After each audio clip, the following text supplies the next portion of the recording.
స్తుతులు స్తోత్రం తెలియజేస్తా ఉన్నాం. తిరిగి ఉదయం ప్రభువా మీ లేఖనాలను మేము ధ్యానించబోతూ ఉన్నాం. పరిశుద్ధ దేవుడా మీ సన్నిధి మాతో ఉంది, అందుని బట్టి మేము స్తుతిస్తూ ఉన్నాం. ప్రభువా దినం తిరిగి ప్రభువా మీ లేఖనాల గురించి మీరు మాతో మాట్లాడమని అడుగుతూ ఉన్నాం, మమ్మల్ని దర్శించమని అడుగుతున్నాం, మమ్మల్ని బలపరచమని అడుగుతున్నాం. ప్రభువా మేమందరం ప్రభువా మీ వాక్యం చేత తృప్తిపరచబడినట్లుగా ఆధ్యాత్మిక జీవితానికి మేలు, దీవెన, ఆశీర్వాదం కలిగినట్లుగా ఈ దినం మీరే మాతో ఉండి మాట్లాడి మీ నామానికి మహిమ తెచ్చుకుని మనం యేసు పరిశుద్ధ నామంలో అడిగి వేడుకుంటున్నాము తండ్రి, ఆమేన్. ప్రభువైన యేసుక్రీస్తు నామంలో కూడిన మీ అందరికీ వందనాలు తెలియజేస్తా ఉన్నాను. మరి ఒకసారి ఇప్పుడు తనది ఉన్నాడు ప్రభువును ఆరాధించి కృపను ధన్యతను దేవుడు మనందరికీ దయచేసినందుకు మనమంతే నా దేవుడికి కృతజ్ఞులమై ఉన్నాం. లేఖన భాగంలోనికి వెళ్ళి మనం వాక్యాన్ని చదువుకున్నాం. చదువుకునే ముందు ఒక చిన్న రెండు మాటలు మీకు చెప్పాలనుకుంటా ఉన్నాను. ప్రతి ఒక్కరూ దేవుణ్ణి ఆరాధిస్తూ ఉన్నారని నేను అనుకుంటా ఉన్నాను. ప్రతిరోజు దేవుడిచ్చిన శ్రేష్ఠ సమయం అని మనం భావించాలని ప్రభు పేరిట నేను మీకు తెలియజేస్తూ ఉన్నాను. ఇలా కారణం ఏంటంటే ప్రతిసారి బిజీ అని ఉంటాం, ఐదో పనులు చెప్తుంటాం, కానీ దేవుడిచ్చిన శ్రేష్ఠ సమయం కనుక ఆయనతోనూ కుటుంబంతో కలిసి దేవుడిని ఆరాధించే శ్రేష్టమైన భాగ్యం దేవుడు మనకు ఇచ్చాడని దేవుళ్ళో ఆనందిస్తూ ప్రభువును ప్రతి ఒక్కరు స్తుతించాలని ప్రభు పేరు మరి ఒకసారి నేను మీకు జ్ఞాపకం చేస్తా ఉన్నాను. వాక్య భాగంలోనికి వెళ్ళి ఈరోజు వాక్యాన్ని ధ్యానం చేసుకున్నాం. యోహాను సువార్త 13వ అధ్యాయం 1వ వచనం నుంచి మనం చదువుకున్నాం. యోహాను సువార్త 13వ అధ్యాయం. తాను ఈ లోకం నుండి తండ్రి యొద్దకు వెళ్ళవలసిన గడియ వచ్చిందని యేసు పస్కా పండుగకు ముందే ఎరిగిన వాడై లోకంలో ఉన్న తన వారిని ప్రేమించి వారిని అంతం వరకు సంపూర్ణంగా ప్రేమించింది. వారు భోజనము చేయుచుండగా ఆయనను అప్పగింపవలనని సీమోను కుమారుడు ఇస్కరియోతు యూదా ఇంతకుముందు ఆలోచన పుట్టించిందని కనుక ఈరోజు 13వ అధ్యాయం 1 నుంచి సుమారుగా 17 వచనాల వరకు ఉన్న భాగాలను ఈరోజు మనం ధ్యానం చేయడానికి ప్రయత్నం చేద్దాం. చాలా జాగ్రత్తగా వాక్యాన్ని వినాలని ప్రభు పేరిట నేను మీకు తెలియజేస్తా ఉన్నాను. యోహాను సువార్త 13వ అధ్యాయము 1వ వచనం చదువుతున్నప్పుడు, తాను ఈ లోకంలో నుండి తండ్రి యొద్దకు వెళ్ళవలసిన గడియ వచ్చినని యేసు పస్కా పండుగకు ముందే ఎరిగిన వాడై లోకంలో ఉన్న తన వారిని ప్రేమించి వారిని అంతం వరకు ప్రేమించను అన్న మాటను లేఖన భాగాల్లో మనం చూస్తూ ఉన్నాం. ఇలా గడిచిన కొన్ని నెలలుగా మనం యోహాను సువార్తను ధ్యానం చేస్తూ ఉన్నాం. అందులో భాగంగా మనం 12వ అధ్యాయం వరకు మనం ధ్యానం చేయడం జరిగింది. ఈరోజు 13వ అధ్యాయాన్ని మనం ప్రారంభిస్తూ ఉన్నాం. మనం గమనించినట్లయితే యోహాను సువార్తను యోహాను ఎందుకు రాస్తున్నాడో మనం ఆయన ఉద్దేశాన్ని ధ్యానం చేస్తూ వచ్చాం. మరి ఒకసారి ఉదయకాలం వల్ల ఆ మాటను జ్ఞాపకం చేయాలని ఇష్టపడతా ఉన్నాను. యోహాను యేసుక్రీస్తు యొక్క దైవత్వాన్ని, యేసుక్రీస్తు దేవుని కుమారుడు అన్న విషయాన్ని తెలియపరచడానికి తన సువార్తను రాస్తున్నట్లుగా లేఖనాల్లో మనం చూస్తూ ఉన్నాం.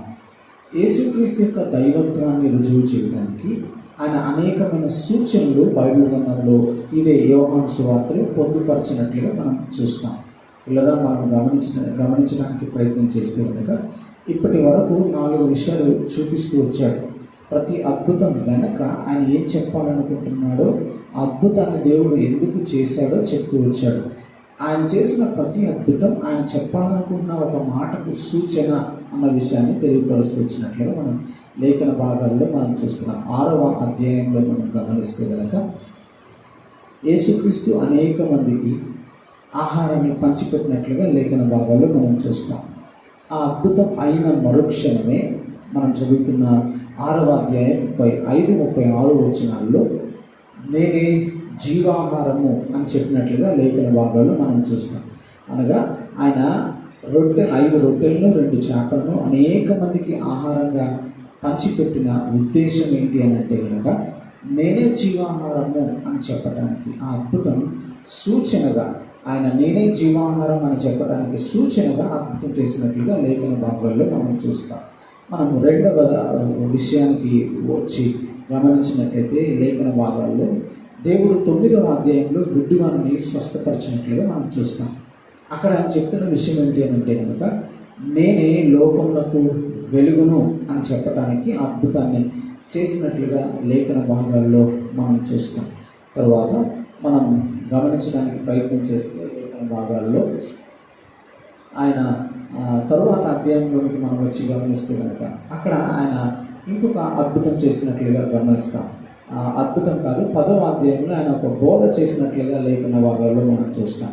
అక్కడ ఆయన ఆ బోధన ఎందుకు చేశారు అని అంటే కనుక 10వ అధ్యాయము 1వ వచనం నుంచి గొర్రెల దొడ్డిలో ద్వారమున ప్రవేశింపక వేరొక మార్గంలో ఎక్కువవాడు దొంగయు దోచుకున్నవాడు. ఈ ఉపమానాన్ని అంతటినీ దేవుడు ఎందుకు చెప్తూ ఉన్నాడు అని అంటే కనుక 8వ వచనం చదివితే గొర్రెల పోవు ద్వారము నేనే, అనగా ద్వారము నేనే అన్న విషయాన్ని దేవుడు తెలియపరచడానికి ఆ ఉపమానాన్ని సూచనగా చెప్పినట్లుగా లేఖన భాగాలలో మనం చూస్తూ ఉన్నాం. సో యేసుక్రీస్తు ప్రభు ఆయన నేను లోకమునకు వెలుగును, నేను లోకమునకు జీవాహారమును, నేను లోకమునకు జీవమును అని తెలియపరచడానికి, నేనే ద్వారమును అని తెలియపరచడానికి లేదా ఆయన సూచక క్రియలు, ఆయన కొన్ని సూచనలు తెలియపరచినట్లుగా లేఖన భాగాల్లో మనం చూస్తూ ఉన్నాం. వాటిని యోహాను తన సువార్తలో పొందుపరుస్తూ ఆయన దేవుడు అన్న విషయాన్ని లేదా ఈ తన లేఖనాలు చదువుతున్న వారందరూ అర్థం చేసుకోవడానికి తన లేఖనాల్లో పొందుపరిచినట్లుగా లేఖన భాగాల్లో మనం చూస్తూ ఉన్నాం. ఆ మాటకు వస్తే యేసుక్రీస్తు చేసిన మొట్టమొదటి అద్భుతమైన కానా వివాహంలో ఆయన చేసిన అద్భుతాన్ని కూడా ఒక క్రియకు సూచనగా, ధర్మశాస్త్రానికి ముగింపు, కృపను నేను ప్రారంభించబోతూ ఉన్నాను, లేకపోతే ఆయన తన కృపా పరిచయను ప్రారంభించబోతున్న దానికి సూచనగా ఆయన ఆ అద్భుతాన్ని చేసినట్లుగా లేఖన భాగాల్లో మనం చూస్తాం. అలాగే ఈరోజు మనం 13వ అధ్యాయాన్ని మనం ధ్యానం చేస్తూ ఉన్నప్పుడు ఆయన తన పరిచర్య అంతటిని బాహ్యముగా బయట యేసుక్రీస్తు తన పరిచర్య అంతటిని ముగించే సమయం అయిపోయింది. ఇంకా మనం చదువుతున్నప్పుడు లోకం నుండి తండ్రి ఎదుకు వెళ్ళవలసిన గడియ వచ్చనని అన్న మాట చేస్తూ ఉన్నాం. సో యేసుక్రీస్తు గడియ సమీపించిందని, యేసు తెలిసిన వాడే అన్న మాటను లేఖన భాగాల్లో మనం చూస్తూ ఉన్నాం. తండ్రి యొద్దకు నేను వెళ్ళాలి అన్న సమయం తనకు వచ్చిందని. ఒకవేళ మనం బైబిల్ గ్రంథం ఇదే యోహాను సువార్తలో గమనించడానికి ప్రయత్నం చేస్తే 2వ అధ్యాయము ఆయన చేస్తున్న మొదటి సూచక క్రియలో తన తల్లి యేసుక్రీస్తు దగ్గరకు వచ్చి మాట్లాడుతున్నప్పుడు ద్రాక్షరసం లేదని ఆయనతో చెప్పగా 2వ అధ్యాయము 4వ వచనం యేసు అమ్మా నాతో నీకేం పని, నా సమయం ఇంకనూ రాలేదు అని చెప్పినట్లుగా చూస్తాం. సో ఈ 13వ అధ్యాయంకి ముందు వరకు కొన్ని వచనాలలో యేసు నా గడియ ఇంకా రాలేదు, నా సమయం ఇంకా రాలేదు అని పలు సందర్భాలలో మాట్లాడినట్లుగా మనం చూస్తాం. ఈ 13వ అధ్యాయంలో యేసుక్రీస్తు ప్రభు తన తండ్రి యొద్దకు వెళ్ళవలసిన గడియ వచ్చినని యేసు పస్కా పండుగకు ముందే ఎరిగిన వాడై అన్న మాటను స్పష్టంగా లేఖనాల్లో మనం చూస్తూ ఉన్నాం. సో 13వ అధ్యాయంలో యేసు ప్రభు ఆయన తండ్రి యొద్దకు వెళ్ళవలసిన గడియ ఇంకా వచ్చేసింది అన్న విషయాన్ని గ్రహించిన వాడై అన్న విషయాన్ని లేఖన భాగాల్లో చూస్తూ ఉన్నాం. సో తండ్రి యొద్దకు వెళ్ళవలసిన సమయం వచ్చేసిందని ఎరిగిన యేసు ప్రభు ఇప్పుడు ఆయన చేస్తున్న పని ఏంటి అని అంటే కనుక 12 మంది శిష్యులను ఒక గదిలోనికి తీసుకుని వచ్చి, ఆల్రెడీ మనం చదివాం 12వ అధ్యాయంలో ఆయన యెరూషలేములో ప్రవేశించినట్లుగా లేఖన భాగాల్లో మనం చూసాం. దాని తరువాత పిల్లలు ఇప్పుడు పస్కాను ఆచరించడానికి వీళ్ళందరూ మేడ గదిలోనికి కూడుకున్నట్లుగా లేఖన భాగాల్లో చూస్తాం. ఎవరెవరు అంటే కనుక యేసుక్రీస్తు ఆయన 12 మంది శిష్యులు కూడుకున్నట్లుగా మనం చూస్తాం. వాళ్ళిద్దరి మధ్యలో అనగా యేసుక్రీస్తు తన 12 మంది శిష్యులతో చివరి మాటలు మాట్లాడటం ప్రారంభించారు ఈ 13వ అధ్యాయంలో. మళ్ళీ ఈ సంభాషణ ఎప్పుడు ముగించబడింది అని లేఖన భాగాలలో మనం చూస్తే కనుక 18వ అధ్యాయం 1వ వచనం యేసు ఈ మాటలు చెప్పి తన శిష్యులతో కూడా కిద్రోను వాగు దాటిపోయాను. అక్కడ ఒక తోట ఉండను, దానిలో ఆయన తన శిష్యులతో కూడా వెళ్ళెను అన్న మాటను చూస్తాము. సుమారుగా 13వ అధ్యాయం 1వ వచనంలో ప్రారంభించబడిన సంభాషణ ఆయన తన శిష్యులతో చెప్పటం ప్రారంభించిన విషయాలు ఆయన 17వ అధ్యాయం చివరి వచనంతో ముగించి 18వ అధ్యాయం 1వ వచనంలో ఆయన కెద్రోను వాగు దాటి గెత్సెమనే తోటలోనికి ప్రార్థన చేసుకోవడానికి వెళ్ళినట్లుగా లేఖన భాగాల్లో మనం చూస్తూ ఉన్నాం. సుదీర్ఘంగా సాగిన ఈ సంభాషణను పిల్లల యోహాను చాలా స్పష్టంగా మాట్లాడుతూ వచ్చాడు. యేసుక్రీస్తు ప్రభు చివరిసారిగా తన శిష్యులతో మాట్లాడుతున్న విలువైన మాటలు, శ్రేష్టమైన బోధను ఇందులో పొందుపరచడానికి ప్రయత్నం చేసినట్లుగా చూస్తాం. 13వ అధ్యాయంలో ఒక అంశాన్ని, 14వ అధ్యాయంలో మీ హృదయములను కలవరపడనీయకుడి అని చెప్పినట్లుగా చూస్తాం. 15వ అధ్యాయంలో మీరు ఇక మీదట నాకు స్నేహితులై ఉంటారు అని చెప్పినట్లుగా లేఖన భాగాల్లో మనం చూస్తాం. ఇలా దేవుడు పలికిన శ్రేష్టమైన మాటలను యోహాను తన సువార్తలో పొందుపరచడానికి ప్రయత్నం చేసినట్లుగా లేఖన భాగాల్లో మనం చూస్తూ ఉన్నాం. మనం ఈ 13వ అధ్యాయాన్ని మనం ధ్యానం చేస్తూ ఉన్నాం. ఈరోజు నేను మీతో పంచుకోవాలనుకుంటున్న అంశం ఏంటి అని అంటే కనుక తగ్గింపు తత్వము అనే అంశాన్ని నేను మీతో పంచుకోవాలని ఇష్టపడతా ఉన్నాను. సో 13వ అధ్యాయంలో యేసుక్రీస్తు తన శిష్యులకు చివరి బోధ చేస్తూ ఉన్నారు. చెప్పాలంటే కనుక చివరి బోధ చేస్తున్నట్లుగా లేఖనాల్లో మనం చూస్తూ ఉన్నాం. ఈ బోధ అయిపోయిన తరువాత ఆయన గెత్సెమనే తోటలోనికి వెళ్ళి ప్రార్థన చేసుకున్నట్లుగా మనం చూస్తాం. గెత్సెమనే తోటలో ఆయన ప్రార్థన చేసుకునేటప్పుడు 3 సార్లు శిష్యుల దగ్గరకు వచ్చి మెలకువగా ఉండి ప్రార్థన చేయుడి అని చెప్పినట్లుగా చూస్తాం. దాని తరువాత ఇక ఆయన బోధ అయిపోయినట్లుగా లేఖన భాగంలో మనము చూస్తాం. సో చివరిసారి యేసుక్రీస్తు శిష్యులందరినీ ఒక గదిలోనికి తీసుకుని వచ్చి అక్కడ ఆయన వారికి బోధిస్తున్నట్లుగా లేఖన భాగాల్లో మనం చూస్తూ ఉన్నాం. ఒకవేళ పిల్లలు ఈ 13వ అధ్యాయం అంతటిని మనం గమనిస్తూ కనుక యేసుక్రీస్తు తగ్గింపు తత్వాన్ని గురించి శిష్యులకు బోధించడానికి ప్రయత్నం చేస్తున్నట్లుగా లేఖన భాగాల్లో మనం చూస్తూ ఉన్నాం. పిల్లల 13వ అధ్యాయము 1వ వచనాన్ని చదివితే, తాను ఈ లోకంలో నుండి తండ్రి యొద్దకు వెళ్ళవలసిన గడియ వచ్చినని యేసు పస్కా పండుగకు ముందే ఎరిగిన వాడే లోకంలో ఉన్న తన వారిని ప్రేమించి వారిని అంతము వరకు ప్రేమించి అన్న మాటను చూస్తూ ఉన్నాం. పిల్లల యేసుక్రీస్తు తన 12 మంది శిష్యులను ప్రేమించి అన్న మాటను చూస్తూ ఉన్నాం. వారిని అంతము వరకు ప్రేమించను అన్న మాటను చూస్తున్నాం. అంతము వరకు అని అంటే పుట్నోట్లో పైన 2 అని రాసింది. పుట్నోట్లో మనం చదివితే కనుక సంపూర్ణముగా ప్రేమించను అన్న మాట చూస్తూ ఉన్నాం. సో యేసు ప్రభు తన శిష్యుని ప్రేమించడం మాత్రమే కాదు, ఆ ప్రేమ సంపూర్ణమైన ప్రేమ అన్న విషయాన్ని లేఖనంలో మనం చూస్తూ ఉన్నాం. లేదా అప్పటి వరకు యేసుక్రీస్తు శిష్యులకు బోధించలేదు అని నేను చెప్పడం, ఆయన శిష్యులకు అనేక మార్లు బోధించినట్లుగా చూస్తాం. ఆయన లోకంలో ఉన్న జనసమూహంతో పాటు శిష్యులకు బోధించారు. ఆ శిష్యులకు కూడా కొన్ని ప్రత్యేకమైన విషయాలు బోధించినట్లుగా కూడా లేఖన భాగాల్లో మనం చూస్తాం. ఒకవేళ లూకా సువార్త 17వ అధ్యాయంలోనికి వెళ్తే, అయ్యా మా విశ్వాసాన్ని అభివృద్ధి పొందించు అని అన్నప్పుడు ఆయన శిష్యులకు బోధించినట్లుగా లేఖన భాగాల్లో మనం చూస్తూ ఉన్నాం. లేదా మనం మత్తయి సువార్త 13వ అధ్యాయంలోనికి వెళ్ళి విద్వాని ఉపమానాన్ని మనం చూడటానికి ప్రయత్నం చేస్తే అక్కడ ఆయన అందరికీ బోధించాడు. కానీ అందరికీ అర్థం కాకపోతే ఆయనకు శిష్యులకు ఆ ఉపమానాన్ని విడిగా వివరించినట్లుగా లేఖన భాగంలో మనం చూస్తూ ఉన్నాం. లేదా సుమారుగా 2.5 సంవత్సరాల పరిచర్యలో, యేసుక్రీస్తు 3.5 సంవత్సరాల పరిచర్యలో, శిష్యులు ఆయనతో పాటు 2.5 సంవత్సరాలు ఉన్నారు అని మనం అర్థం చేసుకోవాలి. ఈ 2.5 సంవత్సరాల్లో ఆయన అనేకమైన బోధలు వారితో చేసినట్లుగా మనం చూస్తాం. లేదా ఆ బోధలు వేరు, ఈ చివరిగా యేసుక్రీస్తు బోధిస్తున్న బోధ వేరు. ఇది చాలా ప్రత్యేకమైనది, ఇది చాలా ప్రాముఖ్యమైనది అని స్పష్టంగా అర్థం చేసుకోవాలి. ఎందుకు అంటే కనుక ఆయన తండ్రి ఎద్దుకు వెళ్ళవలసిన గడియ వచ్చినని యేసు ఎరిగిన వాడే అన్న విషయం. అంటే ఆయన సంపూర్ణంగా ఇష్టపూర్వకంగా, ఇంకా చెప్పాలి అంటే కనుక ఇక అంత అయిపోయింది అని ఎరిగి తెలిసి శిష్యులందరినీ ఒక చోట సమకూర్చి ఆయన తన బోధ చెప్తా ఉన్నాడు. ఇంకా చివరి ప్రసంగం బహుశా శిష్యులకు అయి ఉంటుంది, చివరి బోధ అయి ఉంటుంది తన శిష్యులకు. ఈ బోధ చాలా విలువైనది అయి ఉండాలని ఖచ్చితంగా ప్రభువు కూడా ఆలోచించి ఉంటారు. అలాగని చెప్పి యేసు ప్రభు మాట్లాడిన మాటలేమి విలువైనవి కావు, ఇది ఒక్కటే విలువైంది చివరిగా మాట్లాడుతున్నదని కాదు నేను చెప్తున్నది. కానీ చాలా శ్రేష్టమైన విలువైన మాటలు ప్రభు అయితే ఖచ్చితంగా శిష్యులతో బోధించాలనుకుంటున్నారన్న విషయం స్పష్టంగా అర్థం కావాలి. ఒకటి, ఆ బోధన చేయడానికి ఆయన ఒక చోట కూర్చొని లేకపోతే ఇంతకు ముందు చెప్పినట్లుగానే శిష్యులకు చెప్పేయచ్చు. కానీ ఆయన ఏమంటా ఉన్నాడు అంటే కనుక, నేను మిమ్మలను ప్రేమిస్తున్నాను. ఆ ప్రేమ ఎలాంటిదో తెలుసా? సంపూర్ణమైన ప్రేమ. కాబట్టి నేను మిమ్మల్ని ప్రేమించాను అని చెప్పడానికి, నా మీద ఉన్న ప్రేమ అంతా మీకు చెప్పడానికి, ఇదిగో మనమందరం ఒక గదిలో కూడుకొని అక్కడ పస్కాను ఆచరిద్దాం, అక్కడ మనం మాత్రమే ఉందాం, అక్కడ నేను మీకు బోధ చేయాలి, నాకు మీ మీద ఉన్న ప్రేమ అంతటిని చూపించాలి అని ప్రభు వాళ్ళందరినీ ఒక గదిలోకి సమకూరుస్తున్నట్లుగా లేఖన భాగాల్లో మనం చూస్తున్నాం. సమకూర్చిన ప్రభు ఆ మేడ గదిలో తన 12 మంది శిష్యులతో మాట్లాడటానికి పూనుకున్నట్లుగా, ఇంకొన్ని పనులు ఆయన అక్కడ చేయడానికి సిద్ధపడుతున్నట్లుగా లేఖన భాగాలలో మనం చూస్తూ ఉన్నాం.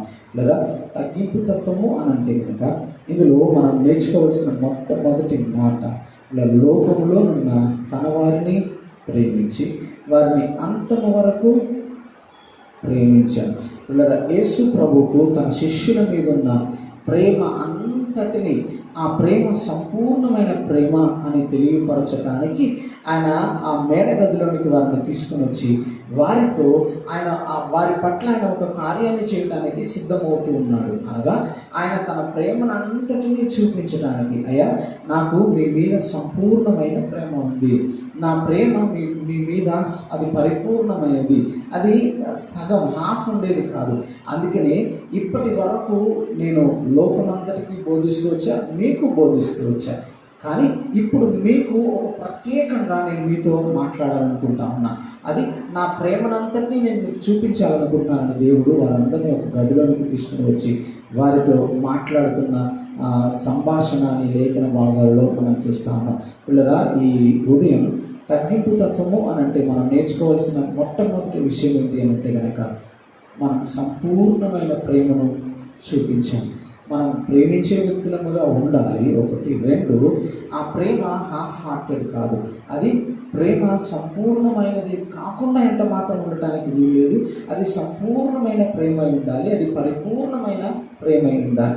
ఇంకా ఒకవేళ ప్రభు దగ్గరికి వెళ్ళి, ప్రభువా నీ శిష్యుల పట్ల నువ్వు చూపించిన ప్రేమ ఎలాంటిదో మేము చూడాలనుకుంటున్నాము అని అంటే కనుక ప్రభు అంటాడు, నేను చివరిలో మేడగదిలో వారి పట్ల నేను చూపించిన ప్రేమ, నేను చూపించిన సంపూర్ణమైన ప్రేమ వారి పట్ల అని ప్రభు అయితే ఖచ్చితంగా చెప్పగలుగుతారని ఈ సందర్భాన్ని బట్టి మనం గమనించవచ్చు. సో యేసుక్రీస్తు తగ్గింపు తత్వాన్ని డెమాన్స్ట్రేట్ చేస్తూ ఉన్నాడు. ఆయన దాన్ని అక్కడ చూపించడానికి ప్రయత్నం చేస్తున్నట్లుగా లేఖన భాగాల్లో చూస్తూ ఉన్నాం. అదేంటంటే మొట్టమొదటిది పిల్లల, ఆయన తన శిష్యులను ప్రేమించడం. రెండవది పిల్లల, మనం అదే మాటలో గమనిస్తే ఆయన తన శిష్యులను అంతము వరకు అనగా సంపూర్ణంగా ఆయనను ప్రేమిస్తున్నట్లుగా చూస్తూ ఉన్నాం. ఇంకా మనం అంతము వరకు అంటే కనుక పిల్లల, ఆ ప్రేమ చివరి వరకు అలాగే ఉంటుంది, అందులో ఎప్పటికీ మార్పు ఎంత మాత్రము రాదు. ఆయనది సంపూర్ణమైన ప్రేమ, ఆయనది అంతము వరకు ఉండే ప్రేమ. ఒకవేళ ఈ వాక్య భాగం ఉంటున్న మనము నేను తగ్గింపు తత్వం కలిగి ఉండాలి అని అనుకుంటే మనకు ఉండవలసిన మొట్టమొదటి లక్షణం ఏంటి అని అంటే కనుక, లేకపోతే మనం జ్ఞాపకం ఉంచుకోవాల్సిన మొదటి మాట ఏంటి అని అంటే కనుక, మనము ప్రేమించే వారంగా ఉండాలి. ఆ ప్రేమ సంపూర్ణమైనదై ఉండాలి. ఆ ప్రేమ అంతము వరకు కొనసాగింపబడేదై ఉండాలి.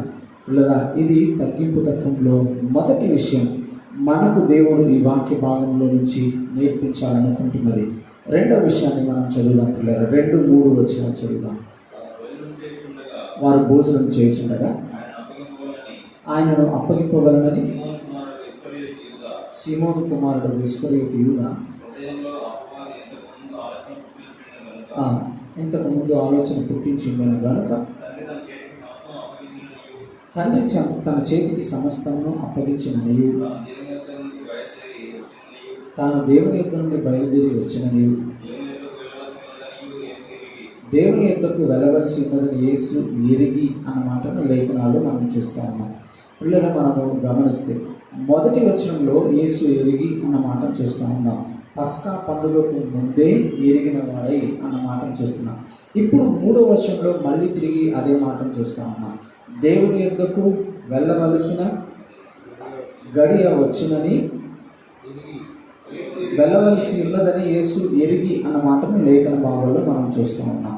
పిల్లరా, మనం గమనిస్తే 13వ అధ్యాయం 1వ వచనంలో అదే మాటను చదువుతున్నాం.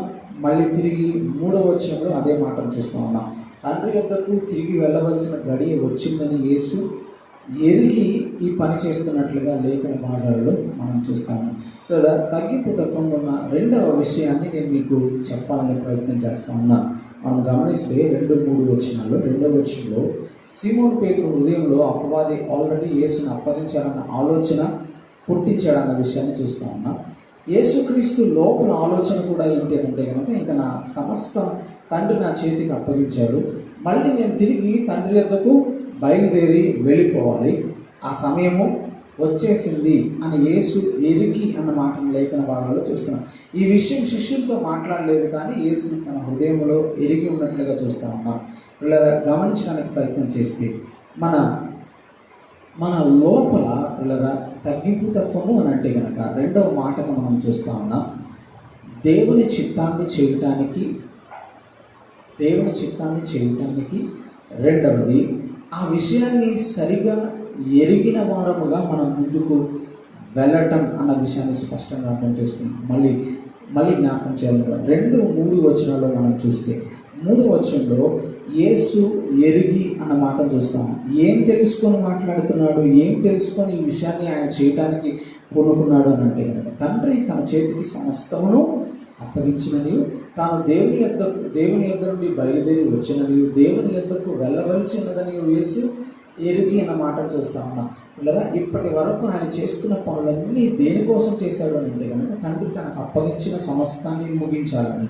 ఇప్పుడు తిరిగి ఆయన తన తండ్రి యొద్దకు వెళ్ళవలసిన సమయం వచ్చిందని యేసు ఎరిగి అన్న మాటను చూస్తూ ఉన్నారు. పిల్లల రెండవ విషయం తగ్గింపు తత్వంలో మనం నేర్చుకోవాల్సింది ఏంటి అంటే కనుక, దేవుని చిత్తాన్ని ఎరిగిన వారముగా ఆ చిత్తాన్ని మన జీవితంలో కొనసాగిస్తూ ముందుకు వెళ్ళే వారముగా ఉండాలి అన్న విషయాన్ని జ్ఞాపకం చేసుకోవాలి. తగ్గింపు తత్వంలో రెండవ విషయం, మొదటిది తగ్గింపు తత్వంలో ప్రేమ. ఆ ప్రేమ సంపూర్ణమైనదై ఉండాలి, అది అంతము వరకు ప్రేమించేదిగా ఉండాలి.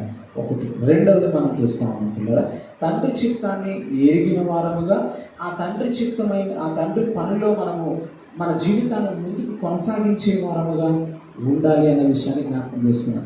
ఈ మాట యేసు ప్రభు ఎప్పటి నుంచి మాట్లాడుతున్నాడు అంటే కనుక, ఆయన 12వ ఏట మనం చదువుతున్న లూకా సువార్త 2వ అధ్యాయంలో మనం చదువుతాం. 12వ ఏట వీళ్ళు యెరూషలేముకు వెళ్ళినట్లుగా చూస్తాం పండుగను ఆచరించడానికి. ఆ పండుగలో యేసు 3 దినాలు కనపడకుండా పోయినట్లుగా మనం చూస్తాం. అప్పుడు ఆయన తల్లి అయిన మరియా, తండ్రి అయిన యోసేపు ఆయన వెతికినట్లుగా మనం చూస్తాం. ఆయన అప్పుడు వారికి దొరికి 3 దినములు అప్పుడు ఆయన సమాజ మందిరంలో వారితో తర్కించుచు ఉండెను అన్న మాటను చూస్తాం. అప్పుడు తన తల్లిదండ్రులతో యేసుక్రీస్తు చెప్పిన మాట, అమ్మా, తండ్రి పనుల మీద నేను ఉండవాలని మీకు తెలియదా, మీరు ఎరుగరా అని మాట్లాడినట్లుగా లేఖన భాగాల్లో మనం చూస్తూ ఉన్నాం.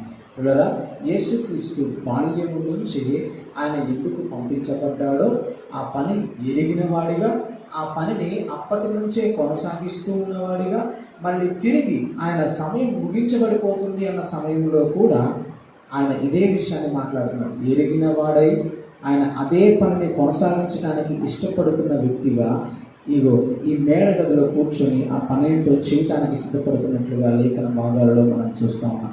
ఇలా తగ్గింపు తత్వము అని అంటే కనుక రెండో విషయాన్ని మనం చూస్తూ ఉన్నాం.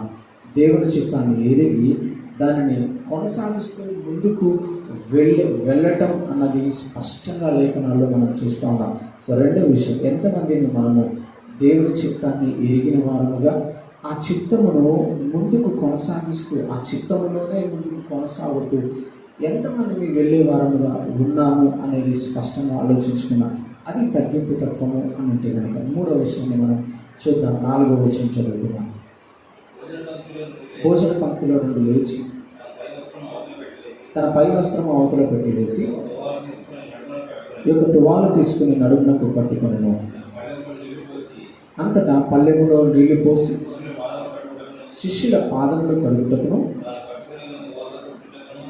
తాను కట్టుకొని ఉన్న తువాలతో తుడుచుటకును మొదలు పెట్టాను. చాలా లేఖన భాగంలో మనం చదువుతా ఉన్నాం పిల్లరా.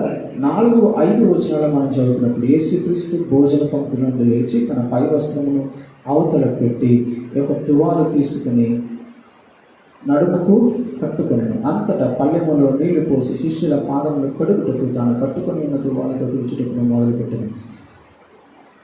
పండుగ వచ్చినప్పుడు యెరూషలేములో కుటుంబాల్లో జరిగే ఒక సాంప్రదాయాన్ని మనం చూస్తూ ఉన్నాం. యూదుల సాంప్రదాయాన్ని మనం చూస్తూ ఉన్నాం పిల్లలు. మనం అందుకే చదివితే కనుక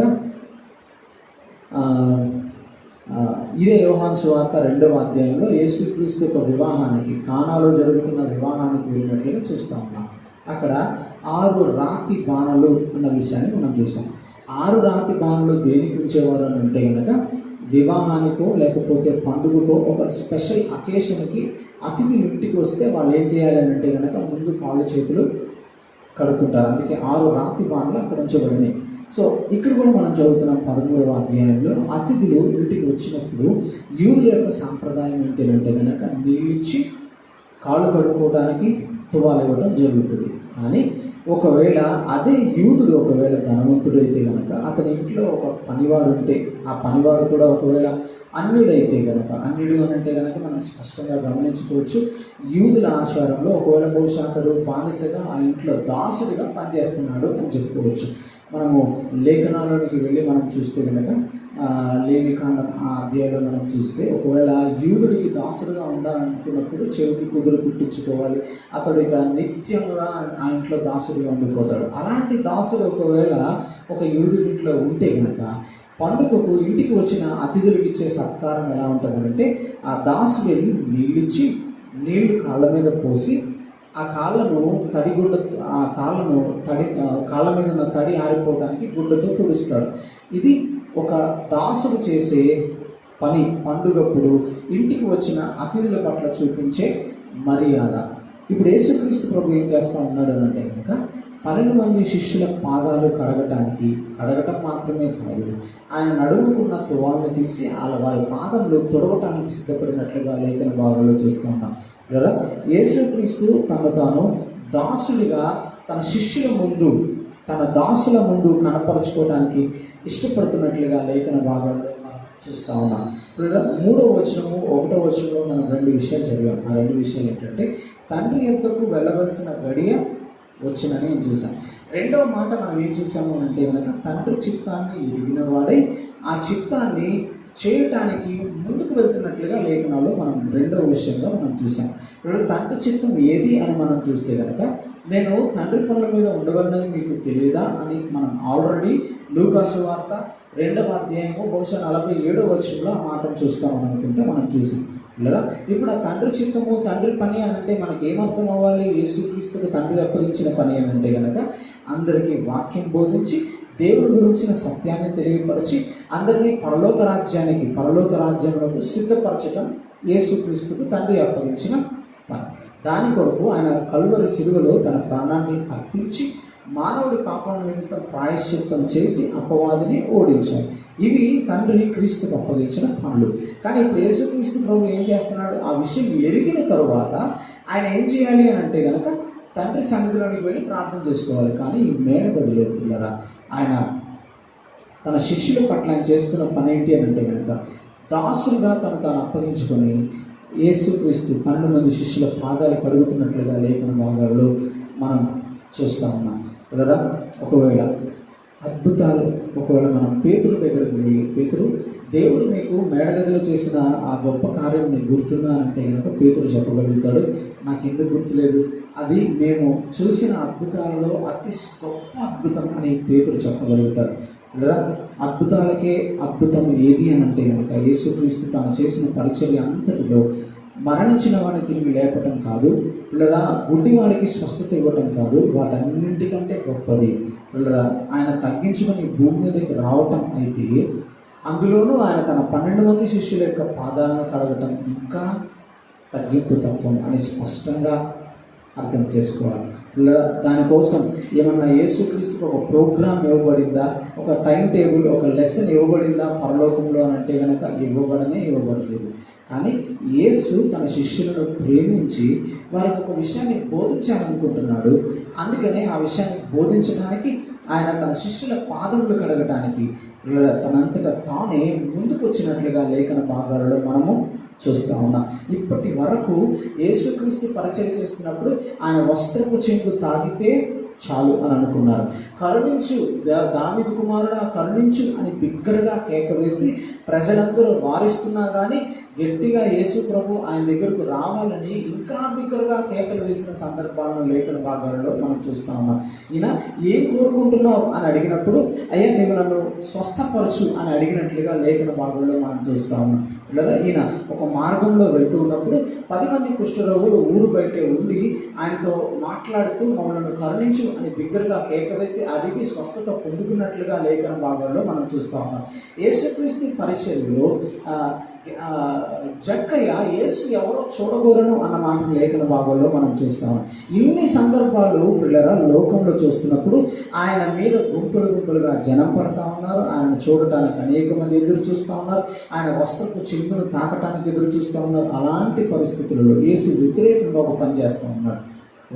ఈయనే శిష్యుల పాదముల దగ్గరకు వెళ్ళి వారి పాదములు కడగటానికి సిద్ధపడినట్లుగా లేఖన భాగాల్లో మనం చూస్తూ ఉన్నాం. పిల్లరా తగ్గింపు తత్వము అంటే కనుక నేను ప్రేమించడానికి బలవంతం చేయబడాలి, అంతేగాని దానికి ఒక ప్రోగ్రామో లేకపోతే దానికి ఒక లెసనో దానికి ఒక టీచింగో జరగనవసరం లేదు. తండ్రి కుమారుడికి అప్పగించిన పని సువార్త ప్రకటించి అనేక మందిని రక్షించారు. కానీ యేసు ప్రభు చేస్తున్న విషయం ఏంటో అందులోనూ చివరిగా తన శిష్యులకు బోధిస్తున్న గొప్ప బోధ ఏంటి అని అంటే కనుక నేను మిమ్మల్ని ప్రేమిస్తున్నాను, ఆ ప్రేమ నేను బలవంతం చేయబడి మీ పాదములు నేను కడుగుతున్నాను. తగ్గింపు తత్వము అని అంటే కనుక మన లోపల ఉన్న ప్రేమను చూపించడానికి బలవంతము చేయబడాలి, అంతేగాని ఎవరో మనల్ని ప్రేమిస్తే మనల్ని ప్రేమించడం ఎంత మాత్రమో కాదు. నా అంతటా నేను ఆ ప్రేమను సంపూర్ణంగా చూపించడానికి నా అంతటా నేను బలవంతం చేయబడాలే కానీ ఎవరో చెప్తేనో ఏదో అడిగితేనో లేకపోతే ఏదో జరుగుతుందనో తిరిగి ప్రేమిస్తారనో ఇవన్నీ ఎంత మాత్రం ఉండకూడదు. అది తగ్గింపు తత్వం. లేదా తగ్గింపు తత్వం మొదటిది ప్రేమ, అది సంపూర్ణమైన ప్రేమ, అది అంతం వరకు ఉండవలసిన ప్రేమ. రెండవది దేవుని చిత్తాన్ని ఎరిగిన వారముగా ఆ చిత్తములో ముందుకు వెళ్ళడానికి ఇష్టపడే వారముగా ఉండాలి. మూడవది పిల్లల ఆ చిత్తాన్ని సంపూర్ణంగా ఇష్టపూర్వకంగా మనము చేయటానికి మనకు మనమే బలవంతం చేయబడాలి అన్న విషయాన్ని అర్థం చేసుకోవాలి. పిల్లల యేసుక్రీస్తుకి ప్రోగ్రాం ఏమీ ఆయన షెడ్యూల్లో లేదు, కానీ ఆయన తన ప్రేమనంతటినీ చూపించడానికి బలవంతం చేయబడి శిష్యుల పాదాలు కడుగుతున్నట్లుగా చూస్తున్నాం. రెండవది పిల్లలు మూడవది అందులోనే మనం చూస్తే ఆయన దాసుడి రూపాన్ని ధరించినట్లుగా లేఖన భాగాల్లో మనం చూస్తూ ఉన్నాం. ఒక అన్యుడు దాసుడుగా ఉంటే యూదుల అతిథులకు ఎలా చేయాలో అలా యేసుక్రీస్తు ప్రభు 12 మంది శిష్యుల పాదాలు కడుగుతున్నట్లుగా చూస్తూ ఉన్నాం. పిల్లరా ఒకవేళ ఇదే యోహాను సువార్త 12వ అధ్యాయం వెనక్కి వెళ్ళి 12వ అధ్యాయంలో మనం చూస్తే కనుక అక్కడ కూడా పిల్లరా మరియను మనం చూస్తూ ఉన్నాం. మార్తా, మరియా, లాజరు అన్న కుటుంబంలో వారి ఇంటిలో మరియ చేసిన ఒక గొప్ప శ్రేష్టమైన పనిని కూడా మనం చూస్తూ ఉన్నాం. మనం గమనించడానికి ప్రయత్నం చేస్తే ఆమె యేసు పాదములకు పూసి తన తల వెంట్రుకలతో ఆయన పాదములు తుడిచెను, ఇల్లు ఆ అత్తరువాసనతో నిండెను అన్నమాట చూస్తాను. తన ఇంటికి వచ్చిన అతిథిని తనకున్న ప్రేమంతా చూపిస్తున్న పద్ధతిని మనం చూసాం. 12వ అధ్యాయంలో ఇంటికి వచ్చి భోజనం చేస్తూ ఉన్నాడు యేసు ప్రభు. ఇప్పుడు సడన్గా అత్తరబొడ్డుని పగలగొట్టేసింది, యేసు ప్రభు పాదాల మీద పోసేసింది, ఆ పాదాలని తన తల వెంట్రుకలతో తుడుస్తూ ఉంది. ఆమె చేసిన కార్యం ప్రేమకు నిదర్శనం. ఇక్కడ కూడా యేసు ప్రభు తన 12 మంది శిష్యుల పట్ల తన ప్రేమను చూపిస్తున్నట్లుగా నిదర్శనంగా తన ప్రేమనంతటినీ ఆయన కనపరుస్తున్నట్లుగా లేఖన భాగంలో మనము చూస్తూ ఉన్నాం.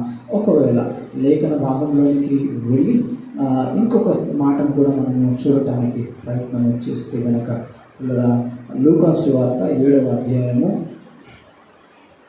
36వ వచనం నుంచి మనం చూస్తే, పరిసయ్యులలో ఒకడు తనతో కూడా భోజనం చేయవలని ఆయన అడిగాను. ఆయన పరిసయ్యుని ఇంటికి వెళ్ళి భోజన పంక్తిలో కూర్చుండగా ఆ ఊరిలో ఒక పాపాత్మురాలైన ఒక స్త్రీ యేసు పరిసయ్యుని ఇంట భోజనం కూర్చున్నాడని తెలుసుకుని, పిల్లరా ఇంకొక సందర్భంలో కూడా లేఖనాల్లో మనం చూస్తూ ఉన్నాం. యేసు పరిసయ్యుని ఇంట భోజనం చేస్తున్నాడని తెలిసి ఒక పాపాత్మురాలైన స్త్రీ ఒక అత్తరుబొడ్డి తీసుకుని సేమ్ ఇలాగే తన కన్నీళ్లతో యేసు ఆయన దగ్గరికి వచ్చి కన్నీళ్లతో యేసు పాదములు తడిపి తన తల వెంట్రుకలతో తుడిచినట్లుగా లేఖన భాగాల్లో మనం చూస్తూ ఉన్నాం. పిల్లలు ఈ కార్యం ఏంటి అని అడిగితే ప్రభు ఎంత మాత్రం ఆపినట్లుగా మనకేమి కనపడదు. ఆమె ఇంకా ఎక్కువగా ప్రేమించింది అని చెప్పినట్లుగా మనం చూస్తాం. చదివితే 41 వచ్చినప్పుడు యేసు అప్పు ఇచ్చు ఒకరికి 2 రుణస్థులు అని చెప్పినట్లుగా చూస్తాం. కాబట్టి వీరిలో ఎవరు అతనిని ఎక్కువగా ప్రేమించునో చెప్పమని అడిగాను. అందుకు సీమోను, అతడెవరికి ఎక్కువ క్షమించునో వాడే అని నాకు తోచుతున్నదని చెప్పగా, ఆయన నీవు సరిగా యోచిస్తేవని అతనితో చెప్పి ఆ స్త్రీ వైపు తిరిగి సీమోనుతో ఇట్లా, నేను ఈ స్త్రీని చూచుచున్నావే, నేను నీ ఇంటిలోనికి రాగా నీవు నా పాదములకు నీళ్ళలేదు, కానీ ఈమె తన కన్నీళ్లతో నా పాదములను తడిపి తన తల వెంట్రుకలతో తుడిచెను. నీవు నన్ను ముద్దు పెట్టుకొనలేదు, కానీ నేను లోపలికి వచ్చినప్పటి నుండి ఈమె నా పాదములను ముద్దు పెట్టుకుంటా మానలేదు. సో నన్ను ఎంత ప్రేమించిందో ఆమె చేసిన ఆ పనిని బట్టి తన ప్రేమనంతటినీ వ్యక్తపరుస్తూ ఉంది అని చెప్తా ఉన్నాడు. ఇప్పుడు ఎగ్జాక్ట్గా అదే జరుగుతుంది 13వ అధ్యాయంలో. మనము 2 సందర్భాల్లో యేసు పట్ల వారికి ఉన్న ప్రేమను చూపించిన 2 స్త్రీలను చూస్తూ ఉన్నాం. పిల్లల సేమ్ ఎగ్జాక్ట్గా అదే యేసు ప్రభు తన శిష్యుల పట్ల చేస్తూ ఉన్నాడు. వారి పాదములను కడిగి పిల్లల వారి పాదములను తన తువాలతో తుడుస్తున్నట్లుగా లేఖన భాగంలో చూస్తున్నాం. ఇది ప్రేమను చూపించడానికి ఒక నిదర్శనం అని బైబిల్ గ్రంథంలో నుంచి మనం చూస్తూ ఉన్నాం. పిల్లల యేసు ప్రభు తన శిష్యుల పట్ల తనకున్న ప్రేమను చూపించడానికి బలవంతము చేయబడి పిల్లల తను దాసునిగా తగ్గించుకొని ఆ పనిని చేస్తున్నట్లుగా చూస్తాం. తగ్గింపు తత్వం అంటే 3వ విషయం, మనమే ప్రేమను చూపించడానికి బలవంతము చేయబడాలి. ఇలా అట్టి బలవంతము మన ప్రేమలో కనబడకపోతే, అంత తగ్గించుకుని లేకపోతే దాసులుగా చేసుకుని మనల్ని ప్రేమించేంత మనసు మనకు లేకపోతే జాగ్రత్త పిల్లలు. ఒకవేళ మనలో తగ్గింపు తత్వం ఇంకనూ లేదేమో. 4వ విషయాన్ని చూద్దాం. 6వ వచనం, ఇట్లు చేయొచ్చు ఆయన వచ్చినప్పుడు అతడు, ప్రభువా నీవు నా పాదములు కడుగుదువా అని ఆయనతో అన్నాను. అందుకు యేసు, నేను చేసినది ఇప్పుడు మీకు తెలియదు కానీ చెప్పగా పేతురు ఆయనతో అనను. అందుకు యేసు, అడగని ఎడల నాతో నీకు పాలు లేదని. సీమోను పేతురు, ప్రభువా కాక కడుగుమని ఆయనతో చెప్పాను. యేసు అతన్ని చూచి, సో యేసుక్రీస్తు ఇదే ప్రక్రియలో ఆయన పేతురు ఎద్దుకు వచ్చి ఆయన పాదములు కడగడానికి సిద్ధపడినట్లుగా లేఖన భాగాలు మనం చూస్తూ ఉన్నాం. ఇక్కడ యేసుక్రీస్తు శిష్యుడు పేతురు పాదములు కడగడానికి పేతురు దగ్గరికి వచ్చినప్పుడు బహుశా పేతురు ఒక్కసారిగా కంగుతుని ఉంటాడు. అంటే ఆ సన్నివేశాన్ని మిగతా శిష్యులు జరుగుతున్నప్పుడు చూస్తుంటాడేమో, కానీ యేసు తన పాదముల దగ్గర కూర్చున్నప్పుడు పిల్లగా ఒక్కసారిగా యేసు పేతురు జీవితంలో చేసిన అద్భుతాలను గుర్తించుకుంటాడు. ఆయన యేసు పేతురు ఎదుట చేసిన అద్భుతాలను గుర్తించుంటాడు. ఇప్పుడు ఆయన నా పాదముల దగ్గర కూర్చొని నా పాదములు కడగటం ఏంటి అని, ప్రభువా నువ్వు నా పాదములు కడగొద్దు అని చెప్పినట్లుగా చూస్తాం. ఒక్కసారిగా తన కూర్చున్న చైర్లోంచి ఒకసారి వెనక్కి జరుగుతాడేమో బహుశా పేతురు. పిల్లగా ఇది 4వ విషయాన్ని మనం చూడటానికి ప్రయత్నం చేస్తా ఉన్నాం. యేసుక్రీస్తు పేతురు పాదములు కడగడానికి వచ్చాడు. కానీ ఇక్కడ మనం జ్ఞాపకం ఉంచుకోవాల్సిన విషయం ఏంటి అంటే, కనుక ఎలా అయితే పేతురు పాదములు ఆయన కడిగాడు, అలాగే ఆయన ఇస్కరియోతు యూదా పాదములు కూడా ఆయన కడిగాడు అన్న విషయాన్ని స్పష్టంగా అర్థం చేసుకోవాలి. పిల్లరా, పేతురు పాదములు కడగటం యేసుక్రీస్తుకు పెద్ద విషయమే కాదు, చాలా ఈజీ. చెప్పాలని అంటే కనుక పేతురుతో దేవుడు అన్నాడు, పేతురు ఈ బండ మీద నేను నా సంఘాన్ని కడతాను అని అన్నాడు. ఇంకా చెప్పాలంటే కనుక పేతురు యేసుక్రీస్తుతో నిరంతరం మాట్లాడుతూనే ఉండేవాడు అని మనకు అర్థం కావాలి.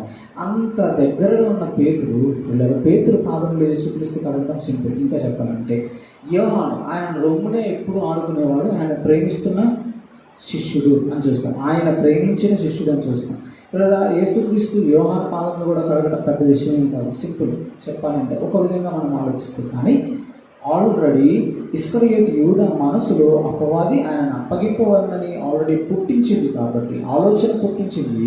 ఈ విషయం దేవుడికి బాగా తెలుసు, ఆల్రెడీ 2వ వచనంలో చదివాను.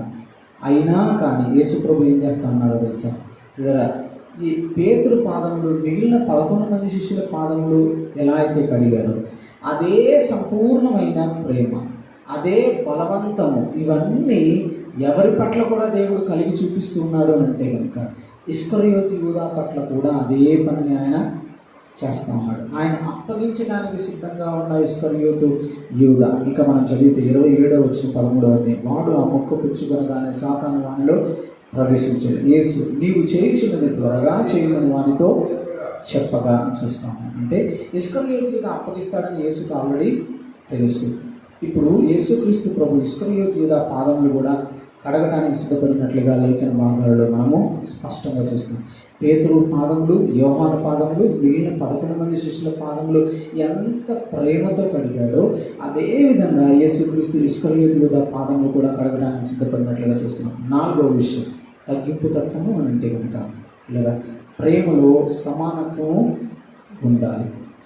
లేదా ప్రేమించడం మాత్రమే కాదు, దేవుని చిత్తాన్ని ఎరిగి ముందుకు వెళ్ళటమే కాదు, ప్రేమను చూపించడానికి బలవంతం చేయబడటమే కాదు, కానీ ఆ ప్రేమలో సమానత్వాన్ని కూడా చూపిస్తూ ఉన్నాడు. చెప్పాలి అంటే కనుక పేతురు అంటే ఎంత ప్రేమ ఉందో దేవునికి, ఇస్కరియోతు యూదా అంటే కూడా అంతే ప్రేమ ఉంది. పేతురు యేసుక్రీస్తుతో మాట్లాడుతూ సంభాషిస్తూ చాలా విషయాలు నేర్చుకుంటూ తెలుసుకుంటూ, దేవుడు కూడా ఈ బండ మీద నా సంఘంలో కట్టుదని పేతురు చెప్పిన మాటను బట్టి దేవుడు అన్నాడు. కానీ ఇస్కరియోతు యూదా ఆయనను అప్పగించాలనే ప్రారంభం నుంచి ఉన్నట్లుగానే లేఖన భాగాల్లో మనం చూస్తాం. యోహాను సువార్త 12వ అధ్యాయంలో కూడా మనం చూసాం. ఎందుకు ఆ డబ్బును అమ్మి పేదలకు పంచి పెట్టచ్చు కదా అని అన్నాడు. ఎందుకు అట్లా అన్నాడు అని అంటే కనుక ఆ డబ్బులు సంచిలో డబ్బులను దొంగిలించుచు వచ్చేస్తుంటాను కనుక ఆ మాట అన్నాడన్న విషయం చూస్తున్నాం. పిల్లల ఈ మాట దేవుడు తెలియపరిస్తేనే యోహాను రాశాడు, అంతేగాని యోహానికి ఈ విషయం ముందేమీ ఎంత మాత్రం తెలియదు అని మనకు అర్థం కావాలి. పిల్లల అలాంటి ఇస్కరియోతు యూదా పాదములు కూడా యేసుక్రీస్తు కడుగుతూ ఉన్నాడు. ఇంకా చెప్పాలంటే కనుక మీకు అర్థం కావడానికి ఒక ఎగ్జాంపుల్ నేను మీకు చెప్పాలనుకుంటాను. ఎవరినైనా నేను కొట్టానో లేకపోతే నన్ను ఎవరైనా కొట్టారని అనుకున్నాను, వాళ్ళని క్షమించడం చాలా ఈజీ. ఎందుకంటే కొట్టం అయిపోయింది కాబట్టి ఒకరోజు కొంత టైం అయిపోగానే 1 గంట 2 గంటలు ఒక రోజు ఒక ఫోటో అయిపోతే నేను వెంటనే ఆయన క్షమించేస్తాను. సో నాకు ఆయనకున్న పరిచయాన్ని బట్టో దేన్ని బట్టో అనుకున్నాను. అలాంటిది కొడతాడని తెలిసి ఆయన కొట్టడానికి అనువుగా ఆయన దగ్గరికి వెళ్ళి నా చెంపను చూపించడం అంటే ఇది జరిగే పని కానీ కాదు. అదుమవుతున్న పిల్లల కొట్టిన తర్వాత క్షమించడం చాలా తేలిక, కానీ కొడతాడని తెలిసి ప్రేమించడం చాలా కష్టం. మళ్ళీ చెప్తున్నాను, కొట్టిన తరువాత ఒక వ్యక్తిని క్షమించడం చాలా ఈజీ, కానీ కొడతాడని తెలిసి కూడా ఆ వ్యక్తిని ప్రేమించడం చాలా కష్టం. ఆ వ్యక్తిని క్షమించడం కాదు, ఇక్కడ కొట్టలేదు కాబట్టి ఇక్కడ క్షమాపణ అనే పదానికి అవకాశమే లేదు. మరటప్పుడు కొడతాడని తెలిసినప్పుడు దేనికి మాత్రమే అవకాశం ఉంది అని అంటే కనుక ఇక్కడ ప్రేమకు మాత్రమే అవకాశం ఉంది. ఇలా యేసుక్రీస్తు ఇస్కరియోతు యూదాని కూడా ఎంత ప్రేమిస్తున్నాడు అని అంటే కనుక ఇస్కరియోతు యూదాని క్షమించడానికి సిద్ధంగా కాదు. పిల్లరా కొట్టిన తర్వాత చెప్పాలి, ఓకే పేతురు, ఓకే ఇస్కరియోతు యూదా నేను నిన్ను క్షమించేస్తున్నా అని చెప్పటం అప్పుడు వేరు. కానీ కొట్టకు ముందే ఈ విషయం ఎరిగిన యేసు ఆయన క్షమించడం కాదు, ఇక్కడ దానికంటే గొప్పదైన ప్రేమను చూపిస్తూ ఉన్నాడు. పిల్లరా అందుకే యేసుక్రీస్తు శిలువలో పలికిన మొదటి మాటను మనం గమనిస్తే కనుక తండ్రి మీరు ఏం చేయించున్నారో వీరు ఎరుగరు కనుక వీరిని క్షమించుము అని పలికినట్లుగా చూస్తున్నాం. పిల్లలు ప్రభువు నోట్లో నుంచి ఆ ప్రార్థన ఎలా వచ్చింది అని అంటే కనుక ఆయన అందరినీ ప్రేమిస్తున్నాడు కాబట్టి క్షమించగలిగారు. ఒకవేళ ప్రేమ లేకపోతే క్షమించడం చాలా కష్టం అని అర్థం కావాలి. అందుకే 4వ విషయాన్ని మనం చూస్తున్నాము తగ్గింపు తత్వంలో. పిల్లల ప్రేమలో సమానత్వము ఉండాలి.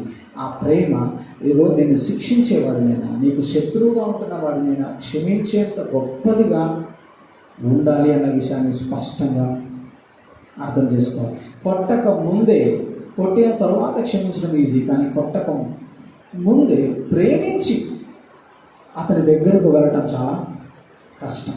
అంత గొప్ప ప్రేమ ప్రభు ఇస్కరియోతు యూదా పట్ల చూపిస్తున్నట్లుగా లేఖన భాగంలో చూస్తున్నాం. 4వది తగ్గింపు తత్వము అంటే కనుక ఆ ప్రేమలో సమానత్వము ఉండాలి అన్న విషయాన్ని చూస్తున్నాం. తర్వాత మాటలు మనం చదవడానికి ప్రయత్నం చేస్తే 12వ వచనం, వారి పాదములు కడిగి తన పై వస్త్రం వేసుకున్న తర్వాత ఆయన మరలా కూర్చుంది, నేను నీకు చేసిన పని మీకు తెలిసినదా పిలుచుచున్నారు. న్యాయమే. నేను కడిగిన ఎడల కడగవలసినదే.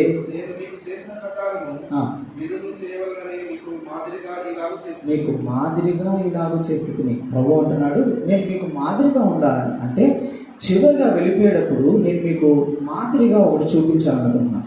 పిల్లలు ఆయన 12 మంది శిష్యులకు ఒక ప్రోగ్రామ్ ఇవ్వచ్చు. ఎలా అంటే, మీరు నేను ఇక చివరిలో వెళ్ళిపోతున్నా, సో పేతురు నువ్వేం చేయాలని అంటే కనుక ఇన్ని సంఘాలు కట్టాలి, యోహాను నువ్వు ఇలా చేయాలి, ఇదిగో మీరు అందరూ కలిసి ఇంతమందిని స్వస్థపరచాలి, ఇంతమంది చచ్చిన వారిని మీరు లేపాలి, ఇగో ఇన్ని అద్భుతాలు మీరు ఒక్కొక్కళ్ళు చేయాలని దేవుడు టార్గెట్ ఇచ్చి వెళ్ళొచ్చు ఒక్కొక్కరికి. కానీ ప్రభు ఏం చేస్తున్నాడో తెలుసా? ఏం చెప్పట్లా. ఆయన మాదిరికరమైన జీవితాన్ని మీరు జీవించాలని, దానికి ఆయన మాదిరి ఒక విషయాన్ని చేసి చూపించి వెళ్తా ఉన్నాడు. ఇలా అదేంటి అంటే కనుక తగ్గింపు తత్వాన్ని బోధించడం కంటే ముందుగా దాన్ని ప్రదర్శించి చూపించాడు. ఇలా సంగమ ఈ ఉదయం ఒక విషయాన్ని జ్ఞాపకం చేసుకున్నాను. తగ్గింపు తత్వము అని అంటే కనుక అది బోధించేది కాదు, అది ప్రదర్శించేది. అది ఆ ప్రదర్శన ఎప్పుడు అంటే కనుక నేను బోధించిన తరువాత జరగవలసింది కాదు. పిల్లగా నేను దాన్ని చేసి చూపించిన తరువాత దాన్ని బోధించాలి. అంటే నేను మాదిరి ముందు దాన్ని చూపించిన తరువాత అప్పుడు నేను దాని గురించి బోధించాలి. ప్రభు 12 మంది శిష్యుల దగ్గరకు వచ్చి తగ్గింపు తత్వాన్ని ముందు బోధించిన, ముందు చేసి చూపించి నేను ఇది మీకు మాదిరిగా ఉండాలని నేను మీకు చేశాను. అందుకే అంటున్నాడు, నేను మీకు ఏం చేశానో అది మీకు తెలిసినదా అని అడుగుతా ఉన్నాడు. అడిగిన తర్వాత ఇప్పుడు చెప్తున్నాడు. పిల్లగా చెప్పిన తర్వాత చేయాల, ఆయన చేసిన తర్వాత ఇప్పుడు బోధిస్తూ ఉన్నాడు. తగ్గింపు తత్వము అని అంటే కనుక అది బోధించే ఒక బోధ కాదు పిల్లగా, అది మన జీవితంలో ప్రదర్శించే ఒక జీవిత విధానం అని స్పష్టంగా అర్థం కావాలి. అది మాదిరికరమైన జీవితం అని అర్థం కావాలి. యేసు ప్రభు చివరిలో వాళ్ళందరికీ ఇస్తున్న లక్ష్యం ఏంటి అని అంటే కనుక, చివరిలో వాళ్ళందరి కన్నుల్లో, వాళ్ళందరి గుండెల్లో నిలిచిపోయే మాటలు ఏంటి అని అంటే కనుక మాటలు కాదు, వాస్తవానికి ఆయన మాదిరిగా చేసి చూపించిన తగ్గింపు తత్వంతో కూడిన జీవితం. ఇలా అది బోధించేది కాదు, అది ప్రదర్శించబడేది, ప్రదర్శనలో చూపించేది. అట్టి తగ్గింపు తత్వం మన జీవితాల్లో మనం కలిగి ఉన్నామా లేదా అనేది నేను ఖచ్చితంగా మనము ప్రశ్నించుకోవాలి. 16వ వచనం, దాసుడు తన యజమానుడి కంటే గొప్పవాడు కాదు, పంపబడిన వాడు తన పంపిన వాని కంటే గొప్పవాడు కాడని మీతో నిశ్చయముగా చెప్పుచున్నాను. ఈ సంగతులు మీరు ఎరుగుదురు కనుక వీటిని చేసిన ఎడల మీరు ధన్యులవుదురు. సో వీటిని మీరు చేస్తే మీరు ధన్యులవుతారు. చివరిగా 12 మంది శిష్యులకు ధన్యులవుతారు అన్న మాట మాట్లాడింది. ఇదిగో ఈ మాటను చెప్పిన తర్వాత ఈ సందర్భంలో చివరి ధన్యతను ఆయన వారికి బోధించి వెళ్ళిపోయాడు. మీరు ధన్యకరమైన జీవితాన్ని జీవించాలి అని అనుకుంటే మీ లోపల ఉండవలసింది ఏంటో తెలుసా? తగ్గింపు తత్వము అని ఆయన బోధించడానికంటే ముందుగా ఆ తగ్గింపు తత్వాన్ని ప్రదర్శించి అప్పుడు ఆయన దాని గురించి బోధ చేసి ఆయన ధన్యతను మీ జీవితాల్లో మీకు ఇచ్చి వెళ్తున్నానని చెప్పి వెళ్ళిపోతున్నట్లుగా లేఖన భాగాల్లో మనం చూస్తూ ఉన్నాం. పిల్లరా, ఈ లోకంలో క్రైస్తవులుగా, విశ్వాసులుగా, సేవకులుగా మనం ధన్యులను అవ్వాలి అని అంటే కనుక మనకు ఉండవలసిన విషయం ఏంటో తెలుసా? తగ్గింపు తత్వం.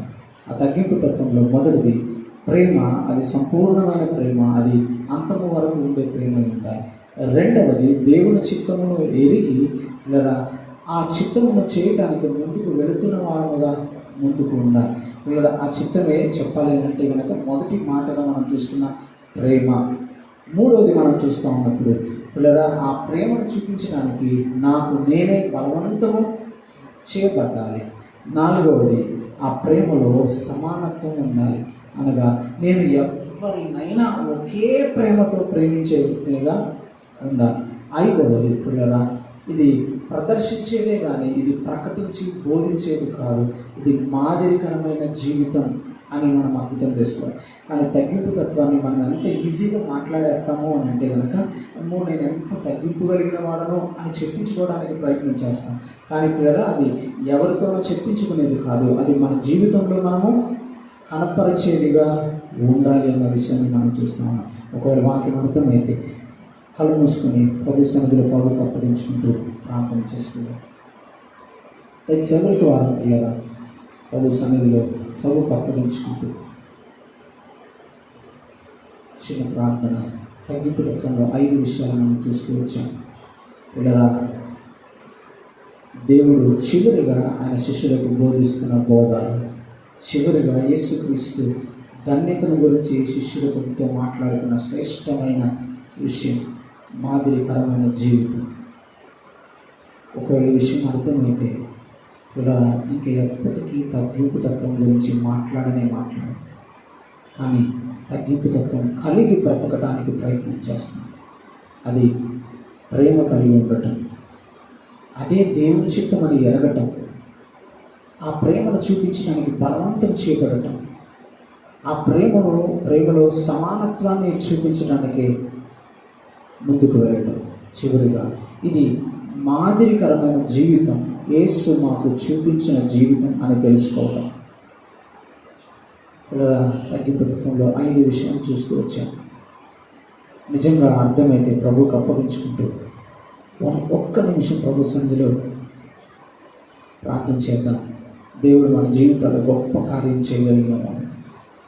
పరిశుద్ధ జీవాధిపతి నీ నామానికి వందనాలు, స్తుతులు, స్తోత్రం తెలియజేస్తున్నాం. ప్రభువా ఈ పునరుత్థానం నాడు మేమందరం కలిసి నేను స్తుతించి నిన్ను ఆరాధించి ప్రభువా ఈ వాక్యాన్ని ధ్యానం చేయడానికి మీరు మాకు ఇచ్చిన ఈ గొప్ప భాగ్యమునకై నీకే వందనాలు తెలియజేస్తూ ఉన్నాం ప్రభువా.